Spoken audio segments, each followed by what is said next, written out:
Le Martinique Rallye Tour débute avec une petite touche d'amertume. Simon-Jean Joseph, pilote emblématique du MRT, a dû abandonner après une sortie de route. Il voulait partir sur un bon rythme pour sûrement essayer de creuser un peu d'écart dès le début et il s'est fait piéger sur un virage rapide qui refermait avec une mauvaise corde qu'il a éjecté. Donc il y a le demi-train gauche qui est arraché, il y a pas mal de la transmission, le protège carter, enfin bon il y a un peu de travail mais c'est pas très grave, mais on va essayer de la remettre roulante au moins pour la déplacer déjà.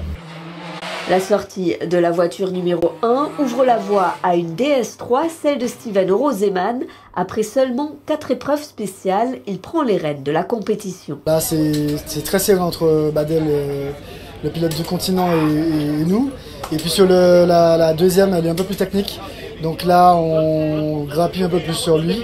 Maintenant, après 4 spéciales, on est à 4 secondes d'avance. Donc c'est très serré. Le troisième est un peu plus loin, mais il ne faut pas lâcher, il faut continuer sur ce rythme-là assez soutenu. Sur sa Clio F2000, le pilote expérimenté et préparateur d'Auvergne-Rhône-Alpes, Thomas Badel, se lance avec fougue sur les routes du Martinique Rallye Tour. Dès les premières épreuves, il impose un rythme soutenu et signe les 2 premiers meilleurs temps de la journée. Bon ressenti parce qu'on se bagarre devant, donc c'est que ça se passe pas trop mal. Après, je trouve que les routes sont magnifiques, mais les spéciales vraiment techniques, difficiles. On voit Simon-Jean Joseph a même fait une erreur ce matin, donc alors qu'il est chez lui, c'est bien la preuve que c'est pas un terrain très simple, très technique, des différents grips, beaucoup de saleté. Mais bon, on est là. C'est le plus important, on se fait plaisir. Et le plaisir de Thomas Badel prend fin dès la 7e spéciale sur ennui mécanique. C'est au tour de Jeffrey Panton de faire son entrée en scène, déterminé à prendre la tête du MRT.